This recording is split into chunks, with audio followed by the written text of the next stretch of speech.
80வது சுதந்திர தினம் நாடு முழுவதும் வந்துட்டு ரொம்ப விமர்சையாக கொண்டாடப்பட்டுருக்கு. இன்னைக்கு காலையில் வந்துட்டு நம்முடைய மாண்புமிகு பாரத பிரதமர் வந்துட்டு கொடியேற்றி வச்சார். அதை தொடர்ந்து எல்லா மாநிலங்களையும் பெரிய பெரிய தலைவர்கள் அண்ட் மாநில முதல்வர்கள் எல்லாருமே வந்து பார்த்திங்கன்னா தங்களுடைய அந்தந்த மாநிலங்களில் கொடியை ஏற்றி 80வது சுதந்திர தினத்தை வந்துட்டு ரொம்ப விமர்சையாக கொண்டாடிட்டு இருக்கிற இந்த நேரத்தில் வந்து பார்த்திங்கன்னா தமிழ்நாட்டில் வந்து இந்த சுதந்திர தினம் இத்தனை வருஷம் இல்லாத அளவுக்கு ஒரு புதிய ஒரு அத்தியாயத்துக்கு வழிவகுத்திருக்கு. என்ன அப்படி ஒரு புதிய ஒரு அத்தியாயம் அப்படின்னு கேட்டிங்கன்னா, எஸ் 1966-67க்கு அப்புறம் தமிழ்நாட்டில் மூணாவதாக ஒரு கட்சி வந்துட்டு பார்த்திங்கன்னா, இல்லை கட்சியை சேர்ந்த ஒரு முதல்வர் இன்னைக்கு நம்மளுடைய பாரத கொடியை வந்துட்டு ஏற்றுறது இதுதான் முதல் முறை. ஏன் இது வந்துட்டு இவ்வளோ சீக்கிரம் வந்துட்டு செலிப்ரேட் பண்ணுறீங்க, இதில் என்ன இருக்குது அப்படின்னு கேட்டிங்கன்னா, இது ஒரு ரெவல்யூஷன், இது வந்துட்டு ஒரு ஹிஸ்ட்ரி. இன்னொரு 50 வருஷத்துக்கு அப்புறம் வரக்கூடிய நம்மளுடைய சந்ததிகள் பார்த்திங்கன்னா, எப்படி ஒரு ரெவல்யூஷன் வந்துட்டு இந்த மனுஷன் வந்துட்டு கிரியேட் பண்ணாரா, அப்படி ஒரு ஆறா வந்துட்டு அவர்கிட்ட இருக்கா அப்படிங்கிறத வந்துட்டு அடுத்த சந்ததிகள் வந்து பார்த்திங்கன்னா, இப்போ இருக்கக்கூடிய சந்ததிகளையும் இப்போ இருக்கக்கூடிய நம்மளுடைய மாண்புமிகு தமிழக முதல்வர் தளபதி விஜய் அவர்களே பார்த்திங்கன்னா ரொம்ப போற்றி பெருமையாக வந்துட்டு பேசப்படுவாங்க. ஸோ இன்னைக்கு காலையில் 8:45 வந்து பார்த்திங்கன்னா தேசிய கொடியை வந்துட்டு தலைவர் அவர்கள் வந்துட்டு ஏற்றி வச்சு சல்யூட் செஞ்சாங்க. ஸோ காவல்துறையுடைய அணிவகுப்பு, மரியாதை, மாலை எல்லாமே பார்த்திங்கன்னா அவங்களுடைய வீடுகளில் இருந்து வந்துட்டு ஸ்டார்ட் ஆயிடுச்சு. அவங்களுடைய உறவினர்கள், கட்சியை சேர்ந்த நண்பர்கள், கட்சியுடைய தொண்டர்கள், அது மட்டும் இல்லாமல் பார்த்திங்கன்னா எம்எல்ஏஸ், மினிஸ்டர்ஸ் எல்லாமே பார்த்திங்கன்னா உட்காந்துருந்தாங்க. அவங்களுக்கான மரியாதை வந்துட்டு ரொம்ப சிறப்பாக வந்துட்டு கொடுக்கப்பட்டது. அதுக்கப்புறம் தன்னுடைய முதல் கன்னி உரை, அதாவது முதல் 80வது சுதந்திர தினம் இல்லையா, ஸோ அவர் பதவி ஏற்று வரக்கூடிய முதல் சுதந்திர தின விழாவில் அவருடைய முதல் கன்னி உரையை வந்துட்டு அவர் நிகழ்த்தி இருக்கிறாரு. ஸோ இந்த கன்னி உரையில் வந்துட்டு பார்த்திங்கன்னா தமிழ்நாட்டுடைய உரிமை, வாழ்வாதாரம், ஊழல் ஒழிப்பு, மக்களுடைய நலன், பெண்களுடைய பாதுகாப்பு, போதைப்பொருள் எதிர்ப்பு, விவசாயிகள், அரசுடைய நிர்வாகம், என்னென்ன மாதிரியான திட்டங்கள், மத்திய அரசுடன அந்த ஒரு இணக்கமான ஒரு போக்கு, மத்திய அரசு வந்துட்டு நம்ம எவ்வளோதான் வந்துட்டு எதிர்த்தாலுமே பார்த்தீங்கன்னா சில விஷயங்களை காம்ப்ரமைஸ் ஆகி போய் தான் ஆகணும். ஸோ அப்படி என்னென்ன மாதிரி விஷயங்கள் எல்லாத்தையுமே பார்த்தீங்கன்னா இன்றைக்கி அவர் பேசியிருக்கிறாரு. சில முக்கியமான திட்டங்களையுமே பார்த்தீங்கன்னா அறிவிச்சிருக்கிறாரு. அண்ட் அவங்க கட்சியுடைய இந்த 3 மாத காலத்துடைய சாதனைகளையுமே வந்து பார்த்தீங்கன்னா சொல்லியிருக்கிறாரு. ஒன்று பார்க்கலாம்.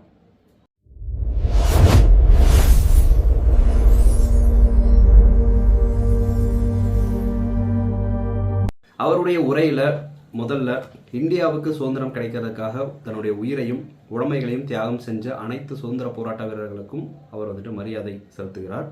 அடுத்து பார்த்தீங்கன்னா பிரபலமான தலைவர்கள் மட்டும் இல்லாமல் வரலாற்றில் பெயரே தெரியாமல் காணாமல் போன ஏராளமான தியாகிகளையும் தலைவர்களையும் தமிழ்நாட்டில் இருந்து தன்னுடைய உயிர் தியாகங்களை செஞ்ச தலைவர்களையுமே பார்த்தீங்கன்னா அவர் நினைவு கூர்ந்திருக்கிறாரு.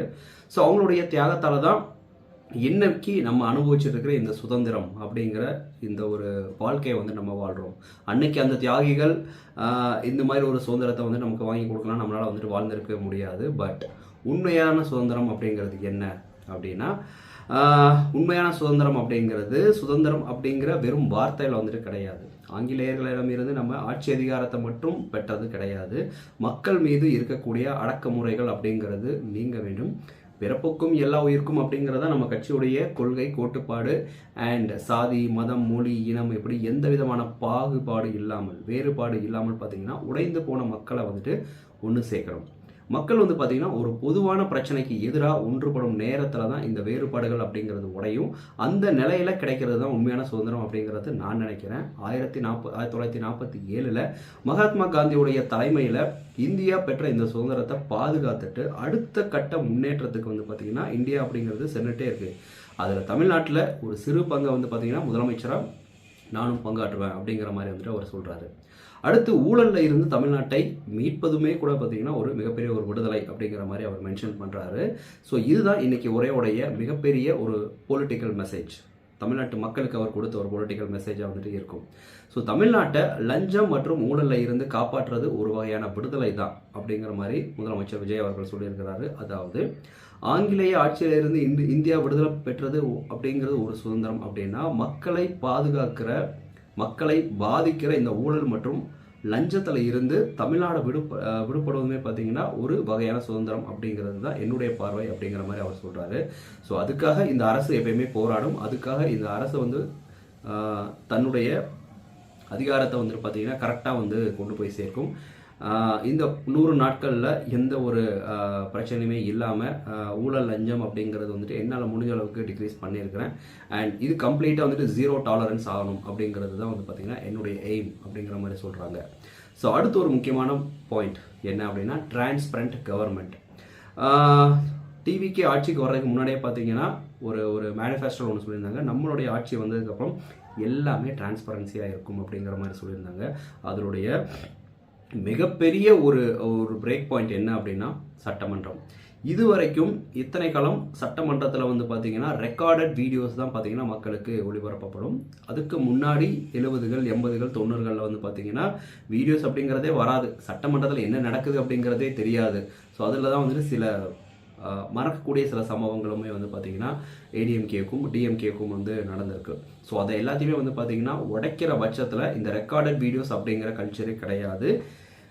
லைவ் வீடியோ, நீ என்ன வேணாலும் பேசு, நான் என்ன வேணாலும் பேசுகிறேன், அது எனக்கே வந்து பார்த்தீங்கன்னா பேக் ஃபயர் ஆனாலும் சரி, இல்லை உங்களுக்கு பேக் ஃபயர் ஆனாலும் சரி, சட்டமன்றத்தில் நடக்கிற அந்த விஷயம் டிரான்ஸ்பரண்ட்டாக நமக்கு ஓட்டு போட்ட அந்த மக்களுக்கு தெரியணும் அப்படிங்கிறத வந்து ஒரு ஸ்ட்ராங்கான ஒரு டிசிஷன் எடுத்தார். அது இத்தனை நாட்கள் பழக்கப்பட்ட டிஎம்கேக்கும் ஏடிஎம்கேக்கும் பார்த்தீங்கன்னா அப்படியே வந்து பார்த்தீங்கன்னா பேக் ஃபயர் ஆகி போச்சு. சில இடங்களில் டிவிகேவும் தவறுது, இல்லை நான் சொல்லவே கிடையாது. நம்ம மரியம் வில்சன் அப்புறம் சில அமைச்சர்களுமே பார்த்தீங்கன்னா எப்படி பேசுறதுன்னு தெரியாமல் பேசுகிறாங்க. பட் அடுத்தடுத்த நாட்களில் வந்துட்டு அவங்க தங்களை வந்துட்டு சரி செஞ்சுட்டு வந்துட்டு போயிட்டே இருக்கிறாங்க. இது டிரான்ஸ்பரண்ட் கவர்மெண்ட்டை பொறுத்த வரைக்கும். அடுத்து பார்த்தீங்கன்னா இந்த டெண்டர் விடுறது, கவர்மெண்ட்டுடைய ப்ராஜெக்ட்ஸ் எல்லாமே பார்த்தீங்கன்னா ஒரு சில சாரர்கள் மட்டும்தான் எடுக்க முடியும் அப்படிங்கிற கல்ச்சர் முடிஞ்சு நீங்கள் தரமான விஷயத்தை வந்துட்டு பண்ணுறதுக்கு கரெக்டான ஒரு பட்ஜெட்டோட வந்தால் கவர்மெண்ட் டெண்டர்ஸ் யாருக்கு வேணாலும் போகும் அப்படிங்கிற மாதிரி ஒரு டிரான்ஸ்பரண்டான ஒரு விஷயத்தை வந்துட்டு அவங்க பண்ணியிருக்காங்க. ஏன்னா இன்னைக்கு கவர்மெண்ட்டில் இப்போ இல்லை, எப்பயுமே வந்து பார்த்தீங்கன்னா ஒரு கவர்மெண்ட் ஆட்சிக்கு வருது அப்படின்னா கட்சியுடைய தொண்டர்கள் எல்லாமே பார்த்தீங்கன்னா ஒரு குஷி ஆயிடுவாங்க. அடுத்த 5 வருஷத்துக்கு நாம தான் அப்படிங்கிற ஒரு எண்ணம் வந்துடும். அதனால் government tenders, government road contract, government building contract, இப்படி நிறைய விஷயங்களை வந்து பார்த்தீங்கன்னா இது என்னோட சித்தப்பா மாமா அப்படின்னு சொல்லிட்டு எல்லாத்துக்குமே வந்துட்டு பார்த்தீங்கன்னா ஒரு சாரர் மட்டும்தான் அதை அனுபவிக்கிற உரிமை வந்து போகும். அதை வந்துட்டு உடைச்சிருக்கிறாங்க. ஜாதி மதத்தை வந்துட்டு உடைச்சிருக்காங்க. ஸோ அதை தான் வந்துட்டு அவருமே பார்த்துருக்காங்க, சொல்லியிருக்காங்க. பிறப்புக்கும் எல்லா உயிருக்கும் அப்படிங்கிற கொள்கையை தான் வந்து பார்த்தீங்கன்னா நம்மளுடைய அடிப்படையாக வச்சு லஞ்சமற்ற நிர்வாகம், போதைப் பொருள் இல்லாத ஒரு தமிழகத்தை வந்துட்டு ஒரு கலாச்சாரத்தை உருவாக்கணும். பெண்களுக்கான பாதுகாப்பு, பெண்களுக்கான சமூக நீதி, ஆண்களுக்கான சமூக நீதி அண்ட் வெளிப்படையான நிர்வாகம், எகைன் டிரான்ஸ்பரண்டான ஒரு கவர்மெண்ட். இப்படி இந்த மாதிரி விஷயத்த வந்துட்டு நோக்கமாக வச்சு அரசு வந்துட்டு செயல்பட்டுட்டு இருக்கு அப்படிங்கிற மாதிரி அவங்க சொல்றாங்க. இது மட்டும் இல்லாமல் பொது வாழ்க்கையில சமரசத்திற்கு இடமே கிடையாது. என்னுடைய தனிப்பட்ட வாழ்க்கை அப்படிங்கிறது வேற, பொது வாழ்க்கையில் வந்து எந்த விதமான காம்ப்ரமைஸ், நோ காம்ப்ரமைஸ் அப்படிங்கிற மாதிரி சொல்கிறாங்க. மக்கள் மக்கள் மக்கள் மக்கள் நலன் தான் அரசனுடைய முக்கிய நோக்கம் அப்படிங்கிறத வந்துட்டு அவர் திரும்ப திரும்ப வலியுறுத்துறாரு. ஸோ மத்திய அரசோட உறவை பற்றி வந்துட்டு சில விஷயங்கள் சொல்கிறாரு, கோஆப்ரேஷன். ஆனால் ஸ்டேட் ரைட்ஸில் வந்து பார்த்தீங்கன்னா காம்ப்ரமைஸ் அப்படிங்கிறது இருக்காது. என்னதான் அவங்க வந்துட்டு நமக்கு கொள்கை ரீதியாக அரசியல் ரீதியான கருத்துக்கு எதிரானவர்களாக இருந்தாலும் அவங்களுடைய தயவு இல்லாமல் நம்மளால் வந்துட்டு சில விஷயங்களை வந்துட்டு பண்ண முடியாது. ஸோ இது இன்னைக்கு உரையில் ரொம்ப முக்கியமான கவனிக்கப்பட வேண்டிய ஒரு பொலிட்டிக்கல் பாயிண்ட், ஒரு பொலிட்டிக்கல் மூவாக வந்துட்டு இருந்தது.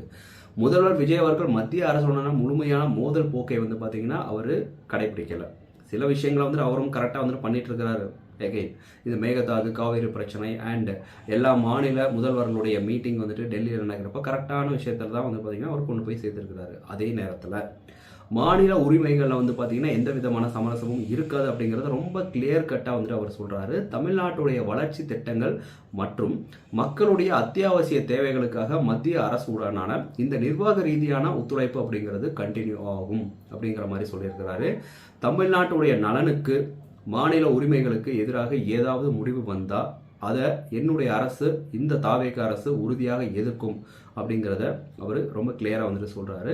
ஸோ அட்மினிஸ்ட்ரேஷனில் கோஆப்ரேஷன், ஸ்டேட் ரைட்ஸில் நோ காம்ப்ரமைசேஷன், இதுதான் வந்து பார்த்தீங்கன்னா சுருக்கமாக அவர் சொல்கிற விஷயம். அடுத்து பார்த்தீங்கன்னா இருமொழி கொள்கை மற்றும் மாநில உரிமைகளை பற்றி சில விஷயங்களை சொல்லியிருக்கிறாரு.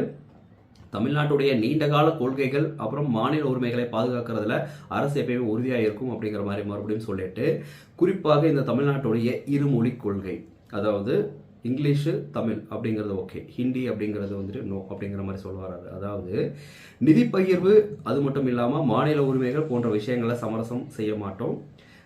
இதனால் இந்த உரை வந்துட்டு வெறும் இண்டிபெண்டன்ஸ் டே செரிமனியால் மட்டும் இல்லாமல் ஹிந்திக்கு வந்துட்டு எந்த அளவு முக்கியத்துவம் கொடுக்கணும் அப்படிங்கிறதுமே பார்த்தீங்கன்னா ஒரு பொலிட்டிக்கல் பொசிஷனை வந்துட்டு அவர் மூவ் பண்ணுறாரு. ஏன்னா இப்போ வரைக்கும் இருக்கிற இந்த திராவிட கட்சிகள் வந்து பார்த்திங்கன்னா ஹிந்திக்கு எதிரானவங்க தான் நாங்கள் அப்படிங்கிற மாதிரி சொல்கிறாங்க. பட் இப்போ இருக்கக்கூடிய தாவை காட்சி தேவைப்பட்டால் நீங்கள் லேர்ன் பண்ணிக்கோங்க, இல்லாட்டி இந்த இருமொழி கொள்கை அப்படிங்கிறது கண்டினியூ ஆகும் அப்படிங்கிறதுல வந்துட்டு ரொம்ப உறுதியாக வந்துட்டு சொல்கிறாரு. அது மட்டும் இல்லாமல் வெற்றி தமிழகம் அப்படிங்கிற ஒரு கான்செப்டில் வந்து பார்த்திங்கன்னா நிறைய திட்டங்களை வந்துட்டு விஜய் அவர்கள் அறிவிச்சிருந்தார். ஸோ அதை வந்து பார்த்திங்கன்னா டிஎம்கே கவர்மெண்ட்டும் ஏடிஎம்கே கவர்மெண்ட்டுமே பார்த்திங்கன்னா இது எங்களுடைய திட்டங்களுடைய அப்டேஷன் வெர்ஷன் தான் அப்படிங்கிற மாதிரி ரொம்ப கேலி கிண்டலாக சொல்லியிருந்தாங்க. அதுக்கு பதிலடி தர வகையில் தன்னுடைய ஆட்சி இல்லாமல் முந்தைய ஆட்சியில் என்ன மாதிரியான வெல்ஃபேர் ஸ்கீம்ஸ்லாம் இருந்ததோ அது அதே பெயரில் கண்டினியூ ஆகும் அப்படிங்கிற மாதிரி சொல்கிறாங்க. ஃபார் எக்ஸாம்பிள் அம்மா உணவக திட்டம், அப்புறம் பார்த்திங்கன்னா மக்களுடைய இந்த வறுமை கூட்டிற்கு கீழே இருக்கக்கூடிய மக்களுக்கான அந்த ஒரு விஷயம்,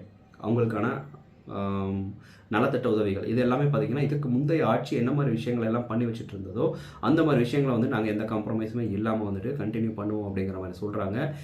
அடுத்து பார்த்திங்கன்னா காலை உணவு திட்டத்தை பொறுத்த வரைக்கும் 6 முதல் 8ஆம் வகுப்பு வரை பார்த்திங்கன்னா நாங்கள் விரிவுபடுத்த போகிறோம் அப்படிங்கிற மாதிரி சொல்லியிருக்காங்க. இது செப்டம்பர் 17 தந்தை பெரியார் அவர்களுடைய பிறந்தநாள் அன்னைக்கு தொடங்கப்படும் அப்படிங்கிற மாதிரி கன்ஃபார்ம் பண்ணியிருக்கிறாங்க. ஸோ 3 வகுப்புகளுக்கு விரிவடைய செய்கிறது தான் எங்களுடைய ஃபர்ஸ்ட் நோக்கம். அதுக்கப்புறம் இது எந்த திட்டம் வந்துட்டு எந்த அளவு போகுதோ அப்படிங்கிற பட்சத்தில் வந்துட்டு பார்த்திங்கன்னா நாங்கள் கண்டினியூ பண்ணுவோம். அண்ட் ஊட்டச்சத்தில் வந்துட்டு எந்த விதமான காம்ப்ரமைஸும் இருக்காது. முட்டை அந்த விஷயம் வந்துட்டு காம்ப்ரமைஸ் இல்லாமல் மக்களுக்கு, அதாவது குழந்தைகளுக்கு கொண்டு போய் சேர்க்கப்படும் அப்படிங்கிற மாதிரி வந்துட்டு அவங்க சொல்கிறாங்க. மறுபடியும் 717 டாஸ்க் மார்க் மூடி இருந்தாங்க இல்லையா. ஸோ அந்த விஷயத்தை பொறுத்த வரைக்கும் இந்த கடைகள், பள்ளிகள், கல்லூரிகள், வழிபாட்டு தலங்கள் மற்றும் போக்குவரத்து மையங்களுக்கு அருகில் இருக்கக்கூடிய டாஸ்மார்க் கடைகள் அப்படின்னு சொல்லிட்டு 717 டாஸ்மார்க் கடைகள் மூடப்பட்டிருக்கு. இதனுடைய நோக்கம் என்னன்னா, மாணவர்கள், குழந்தைகள், பெண்கள், பொதுமக்கள் அவங்களுக்கு வந்துட்டு எந்த விதமான பிரச்சனையும் இருக்காது. குறிப்பாக மதுவால் எந்த பிரச்சனையும் இருக்கக்கூடாது அப்படிங்கிறத வந்துட்டு அவங்க சொல்லியிருக்காங்க. போதைப் பொருள் எதிர்ப்பு அப்படிங்கிறது எந்த விதமான சமரசமும் இருக்காது. அதனுடைய விழிப்புணர்வு, தடுப்பு, மீட்பு மற்றும் மறுவாழ்வு மையங்கள், இந்த மாதிரி விஷயங்கள் எல்லாமே பார்த்தீங்கன்னா குழந்தைகளில் இருந்து அவங்களுக்கு பயிற்றுவிக்கப்படும். குழந்தையில இருந்து, அதாவது ஸ்கூல்ல இருந்தே அதற்கான அவேர்னஸை வந்துட்டு நாங்கள் கொண்டு வரப்போகிறோம் அப்படிங்கிற மாதிரி சொல்லியிருக்காங்க. விவசாயிகளுடைய இந்த பயிர்க்கடன் தள்ளுபடியை பொறுத்த வரைக்கும் பயிர்க்கடன் தள்ளுபடி மற்றும் குறுவை சாகுபடி தொகுப்பு அப்படிங்கிற விஷயங்களில் வந்து பார்த்திங்கன்னா நீதி அப்படிங்கிறது வழங்கப்படுறது. அண்ட் சில நம்பர்ஸுமே வந்துட்டு சொல்கிறாரு, இத்தனை கோடி நாங்கள் அதுக்காக ஒதுக்கியிருக்கோம் அப்படிங்கிற மாதிரி வந்துட்டு சொல்கிறாரு. ஸோ மற்றொரு முக்கியமான நிர்வாக பாயிண்ட் என்ன அப்படின்னா, அரசுக்கு சேர வேண்டிய வருவாய் தனிநபர்கள்கிட்ட வந்துட்டு எந்தவித சமரசமும் இன்றி சேரக்கூடாது அப்படிங்கிறதுல வந்துட்டு உறுதியாக இருக்கிறாரு. டேக்ஸ் அப்படின்னு சொல்லிட்டு சில விஷயங்கள் இருக்குல்லையா, அந்த டேக்ஸ் பெனிஃபிட் மட்டும்தான் அரசாங்கத்துக்கு வந்து சேரும். இடையில இந்த தரகரு, புரோக்கரு, கமிஷனு இந்த மாதிரி விஷயங்களே இருக்கக்கூடாது அப்படிங்கிற மாதிரி வந்துட்டு சொல்லியிருக்காங்க. ஸோ அரசு வருவாயில் வந்துட்டு லீக் அப்படிங்கிறது ஓட்டையே இருக்கக்கூடாது அப்படிங்கிறத வந்துட்டு அவங்க சொல்லியிருக்கிறாங்க. தமிழ்நாட்டுடைய லா அண்ட் ஆர்டர் சுச்சுவேஷனை பொறுத்த வரைக்கும் தொடர்ந்து அதற்குன்னு ஒரு டீமை நாங்கள் போட்டு கவனிச்சுட்டே வருவோம். ஸோ அதில் எந்த விதமான சமரசமும் இருக்காது. மக்களுக்கான பாதுகாப்பில் எந்த சமரசமும் இருக்காது அப்படிங்கிறத மறுபடியும் அவர் சொல்கிறாரு. ஸோ அரசு அலுவலகங்களில் மக்களுக்கான மரியாதை வந்து பார்த்தீங்கன்னா இப்போ முன்னே இருந்ததை விட வந்துட்டு ஜாஸ்தியாக இருக்குது. நம்ம ஒரு கோரிக்கை வைக்கணும்னா அடுத்த 30 நாட்களுக்குள்ளே வந்துட்டு அது அரசு அதிகாரிகிட்ட இருந்து ரிப்ளை அப்படிங்கிறது வருது. ஒரு அலுவலகத்துலேருந்து இன்னொரு அலுவலகத்துக்கு வந்துட்டு பார்த்தீங்கன்னா இங்கே போய் கையெழுத்து வாங்கிட்டு வாங்க, அங்கே போய் கையெழுத்து வாங்கிட்டு வாங்க அப்படிங்கிற மாதிரி மக்களை அலைக்கழிக்க கூடாது. எந்த இடத்துலையுமே பார்த்தீங்கன்னா அவங்களுக்கான மரியாதையும் கண்ணியமும் குறையவே கூடாது அப்படிங்கிறத வந்துட்டு சொல்லியிருக்காங்க. அண்ட் பீப்புள் ஃப்ரெண்ட்லி அட்மினிஸ்ட்ரேஷன் அப்படிங்கிறது கண்டினியூ பண்ணணும் அப்படிங்கிற மாதிரி சொல்லியிருக்காங்க. அடுத்து பார்த்தீங்கன்னா தமிழ்நாட்டை ஒரு முன்மாதிரி மாநிலமாக மாற்றணும் அப்படிங்கிறது என்னுடைய கனவாக இருக்குது. வளர்ந்த நாடுகளுக்கு இணையான அளவுக்கு தமிழ்நாட்டை மாற்றணும் அப்படிங்கிறது தான் என்னுடைய ஒரு லாங் டேர்ம் மோட்டோ அப்படிங்கிற மாதிரி சொல்கிறாங்க. இதில் வளர்ச்சி, மக்களுடைய நலன், நிர்வாக தூய்மை, பெண்களுக்கான பாதுகாப்பு, சமூக நீதி, ஊழல் ஒழிப்பு, மக்கள் உரிமை, இப்படி எல்லா விஷயத்தையுமே வந்து பார்த்தீங்கன்னா ஒரு நீண்டகால விஷன், இது எல்லாத்தையுமே கொலாக் பண்ணி வரக்கூடிய சில திட்டங்களுமே வந்துட்டு இருக்குது. அடுத்தடுத்த நாட்களில் வந்து அதற்கான அறிவிப்புகள் அப்படிங்கிறது வரும் அப்படிங்கிற மாதிரி சொல்கிறாங்க. 386 ஆண்டுகள் பழமையான இந்த புனித ஜார்ஜ் கோட்டையில் தேசிய கொடியை ஏற்றக்கூடிய வாய்ப்பு உலக தமிழர்களுக்கும் தமிழ்நாட்டு மக்களுக்கும் தன்னுடைய ஆதரவாளர்களுக்கும் கொடுத்த இந்த என் நெஞ்சில் குடியிருக்கக்கூடிய தமிழ்நாட்டு ரசிகர்களுக்கு வந்துட்டு மிகப்பெரிய ஒரு நன்றியை வந்துட்டு அவர் சொல்லிட்டு 80வது சுதந்திர தினத்தில் அவருடைய கொடியை வந்துட்டு தன்னுடைய கொடியை வந்துட்டு சுதந்திர கொடியை வந்துட்டு ஏற்றி வைக்கிறாரு. ஸோ ஆக மொத்தத்தில் இந்த 80வது சுதந்திர தின உரையில் வந்து பார்த்தீங்கன்னா முக்கியமான சில விஷயங்களை மென்ஷன் பண்ணியிருக்கிறாரு. மெயினாக வந்து பார்த்தீங்கன்னா இந்த சுதந்திர போராட்ட தியாகிகளுடைய அந்த தியாகம், சாதி ஊழல், மதம், அப்புறம் பார்த்தீங்கன்னா வெளிப்படையான அந்த டிரான்ஸ்பரண்டான ஒரு கவர்மெண்ட்டு, அம்மா உணவகம், முந்தைய வெல்ஃபேர் ஸ்கீம் எல்லாமே பார்த்தீங்கன்னா கண்டினியூ ஆகும். 717 டாஸ்மார்க் ஊழல், விவசாயிகளுக்கான பயிர் கடன் தள்ளுபடி, அரசு அலுவலகங்களில் பொதுமக்களை வந்து பார்த்தீங்கன்னா மரியாதையோடு வந்துட்டு நடத்தணும். இப்படி அப்புறம் பார்த்தீங்கன்னா தமிழ்நாட்டை வந்துட்டு உலக அளவில் வந்துட்டு உயர்த்தணும். இப்படி எல்லா விஷயங்களுமே பார்த்தீங்கன்னா சூப்பராக வந்துட்டு அவர் சொல்லியிருந்தார். ரொம்ப ரொம்ப ரொம்ப ரொம்ப சிறப்பாக வந்துட்டு இருந்தது. இது வரைக்குமே பார்த்தீங்கன்னா இந்த கொடியேற்றம் அப்படிங்கிறது வந்து பார்த்தீங்கன்னா சம்பிரதாயத்துக்கு நடக்கக்கூடிய விஷயமா இருந்தது இத்தனை வருஷம். மக்களுமே அதை வந்துட்டு பெருசாக ஒன்றும் கவனிக்க மாட்டாங்க. முதல்வர் கொடியேற்றிட்டாரா ஓகே அப்படின்னு சொல்லிட்டு. அண்ட் குழந்தைகள் கூட வந்துட்டு பார்த்தீங்கன்னா சாக்லேட் வாங்குறதுல தான் பிஸியாக இருப்பாங்க. பட் இப்போது இந்த முதலாவது சுதந்திர தினம், அதாவது தாவேகா ஆட்சி பொறுப்பேற்ற முதலாவது சுதந்திர தின விழாவில் வந்து பார்த்தீங்கன்னா விஜய் அவர்களுடைய இந்த கொண்டாட்டமான ஒரு மனநிலை, அவருடைய காம்ப்ரமைசேஷனே இல்லாத இந்த ஒரு நிர்வாகத்திறன், இந்த மாதிரி பல விஷயங்கள் டிஸ்கஸ் பண்ணப்பட்டிருக்கு. இதில் உங்களுக்கு பிடிச்ச திட்டங்கள் என்ன அண்ட் என்னென்ன மாதிரி விஷயங்கள்லாம் வந்துட்டு அவர் மிஸ் பண்ணிட்டாரு அப்படிங்கிறத வந்துட்டு உங்களுக்கு இந்த கமெண்ட் பாக்ஸில் வந்துட்டு பதிவு பண்ணுங்கள். ஸோ மறக்காமல் நம்மளுடைய சிங்கிள் வாய்ஸ் சேனலுக்கு வந்து பார்த்தீங்கன்னா உங்களுடைய லைக், ஷேர், சப்ஸ்கிரைப் இதை வந்துட்டு கண்டிப்பாக பண்ணுங்கள். அப்போ தான் நான் அடுத்தடுத்து போடக்கூடிய வீடியோ உங்களுக்கு வந்து சேரும். உங்களுடைய கருத்துக்களை கமெண்ட் பாக்ஸில் பதிவு பண்ணுங்கள். Thank you, tata, take care, bye by.